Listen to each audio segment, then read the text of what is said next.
At this point in time, I feel truly desensitized by superhero franchises, and I don't think I'm the only one. I have absolutely no interest in keeping up with the latest Avengers expansion packs, nor do I really care for Zack Snyder's 4 hours of fun. There's clearly a market for poking fun at the oversaturated world of superhero media, and Amazon Prime have definitely been filling that gap. Invincible is the newest addition to this trend, and it does not disappoint. It's an animated series based on the premise that a teenager named Mark gains his superpowers overnight and learns to take on the responsibility of saving the world. He is mentored by his father Omni-Man, who is basically this series' equivalent to Superman. This leads to some brutally high expectations from the father character that makes his relationship with Mark so fascinating and surprisingly realistic. This very idea was what had me hooked from the get-go, how Mark has to balance his mundane, ordinary life with his super intense, idealistic, planet-saving antics. The show uses the secret identity trope to create a challenging relationship between his family and loved ones that runs beautifully throughout the season. The real beauty of the writing, though, comes in the form of numerous unique and interesting side characters this show has to offer. There are firstly the superheroes that help save the day, like Little Hulk Monster Girl and the Guardians of the Globe, both taking cues from DC and Marvel. There are also the seemingly insignificant characters that pop up from time to time that make the show not just about Mark and his life, but the universe they inhabit. I mean, some of the story is set in space, and it's bloody awesome. Honestly, this show has some of the best world building I've ever seen. Whilst having a primary narrative, it also shares a lot of thematic ideas with The Boys, like that of the real danger superheroes can pose against the world of ordinary human beings. There are a few instances of characters that you think have a heart of gold, but are actually psychopathic monsters. Invincible is also based on a comic series, except the adaptation of it has taken a far more faithful appearance in terms of aesthetics.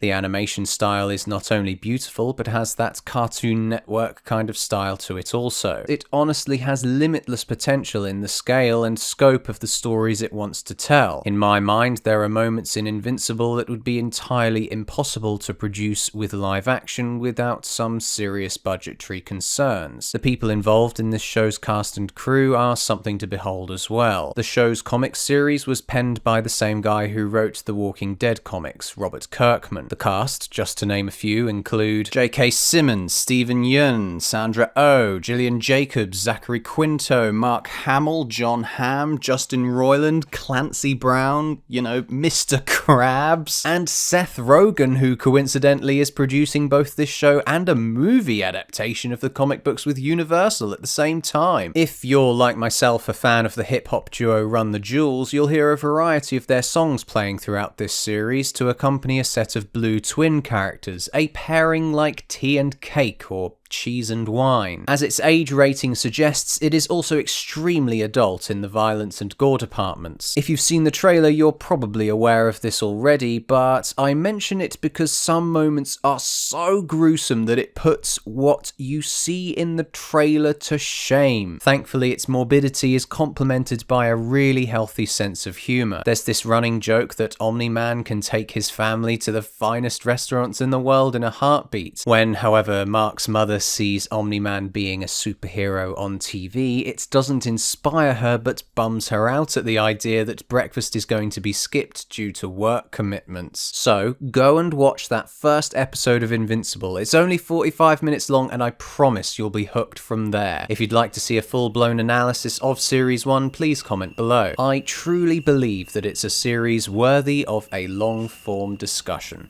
Thanks for watching, see you next time. There are firstly the superheroes that help save the day, like Little Girl Hulk Monster Girl. Little Girl Honk... Oh, fuck.